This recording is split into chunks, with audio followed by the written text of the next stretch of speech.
जब जिया चंचन ने उसके ऊपर सूप उछालने की कोशिश की तो उसने जानबूझकर जिया चंद के साथ सूप का बाउल छीनने की कोशिश की।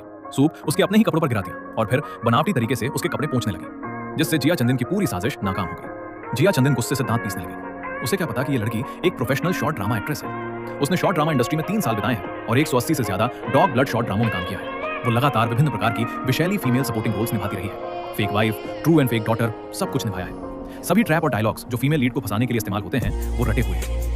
लेकिन अचानक 18 साल बाद उसके असली माता पिता उसे ढूंढ कर ले आए। अस्पताल में बच्चे बदल जाने की सच्चाई बताई और उसे आधिकारिक रूप से घर वापस ले आए। अपने 103 शॉर्ट ड्रामों के प्लॉट को ध्यान में रखते हुए उसने पहले से ही अंदाजा लगा लिया था कि 18 साल से उसकी जगह पर रह रही फेक चंदन जरूर उसके खिलाफ चालें चलेगी। फेक प्यार दिखाकर, दबाव बनाकर और अफवाहें फैलाकर उसकी इज्जत खराब करने की कोशिश करेगी। पहली मुलाकात में फेक चंदन निश्चित रूप से झूठा उत्साह दिखाकर उसे वार्निंग देगी और वैसा ही हुआ। लेकिन रूटीन समझने वाली लड़की ने कोई नरमी नहीं दिखाई। न सिर्फ उसने फेक चंदन द्वारा दिए गए कमरे को तुरंत स्वीकार कर लिया, बल्कि अपना बैग भी उसे थमा दिया। लड़की की इस प्रतिक्रिया से फेक चंदन हैरान और गुस्से से भरी रह गई। उसने मुक्के भींच लिए, लेकिन लड़की ने मां के सामने कहा, बहन मुझे देखकर इतनी ज्यादा खुश हो गई कि उसके हाथ कांप रहे हैं। फेक चंदन गुस्सा दबाकर लिविंग रूम में चली गई। वहां भाई ने लड़की को बिल्कुल इग्नोर कर दिया। फेक चंदन ने हार न मानते हुए लड़की से वेलफेयर होम की जिंदगी के बारे में पूछना शुरू किया। जानबूझकर उसके गरीब और कष्ट भरे बचपन का जिक्र किया ताकि पूरा परिवार समझ जाए कि ये लड़की इस अमीर घराने की लाइफस्टाइल के लायक नहीं है। लड़की ने तुरंत उसकी मंशा समझ ली और जोर जोर से रोने लगी। फिर उसने वेलफेयर होम में सहन किए गए सारे कष्टों का जिक्र किया। मां को इतनी दया आई कि वो लड़की को गले लगाकर रो पड़ी और उसे दिलासा देने लगी। मां ने तुरंत 5 मिलियन युआन की जेब खर्च की कार्ड निकालकर उसे दे दिया ताकि सालों की कमी पूरी कर सके। चुपचाप बैठे बड़े भाई ने तुरंत मना कर दिया। उन्होंने कहा कि इतना ज्यादा पॉकेट मनी नहीं देना चाहिए और लड़की को फेक चंदन का कमरा भी नहीं देना चाहिए। लड़की ने तुरंत दुखी और बेचैन बनकर दिखाया और कहा कि वो वापस वेलफेयर होम चली जाएगी।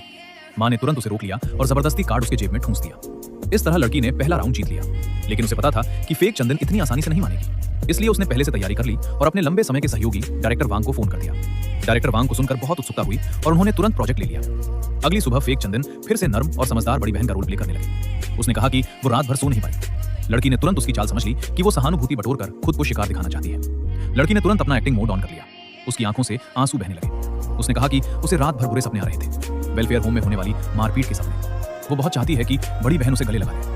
कहते ही उसने फेक चंदन को जोर से जकड़ लिया, इतनी जोर से कि फेक चंदन को सांस लेना मुश्किल हो गया। मां ने यह देखकर तुरंत फैसला लिया कि लड़की को उसी स्कूल में ट्रांसफर कर दिया जाए जहां फेक चंदन पढ़ती है। नए स्कूल में पहुंचने के बाद फेक चंदन ने पहले से अपने दोस्तों को सेट कर रखा था। उन्होंने लड़की को जानबूझकर आइसोलेट करना शुरू किया, उसकी मजाक उड़ाई और अफवाहें फैलाई कि वो वेलफेयर होम से आई है, उसका चरित्र खराब है और चोरी चकारी की आदत है। लेकिन लड़की ने चुपचाप सहन नहीं किया। उसने क्लास के सभी स्टूडेंट्स को 3 रिपोर्ट भेज दी। पहली, ब्लड टेस्ट रिपोर्ट, जिसमें साफ लिखा था कि वो असली चंदन है और फेक चंदन नकली है। दूसरी, वेलफेयर होम की बेस्ट स्टूडेंट सर्टिफिकेट। तीसरी, कोई क्रिमिनल रिकॉर्ड नहीं होने का प्रमाण पत्र। उसने सभी अफवाहों को एक एक करके तोड़ा और साफ कहा कि लोग सोच समझकर फैसला लें, किसी के बहकावे में ना आए। फेक चंदन जब देखा कि उसकी योजना फेल हो गई तो तुरंत अपना टोन बदल लिया। अब वो दोनों को गलती का शिकार बताकर इमोशनल ब्लैकमेल करने लगी। खुद को बेचा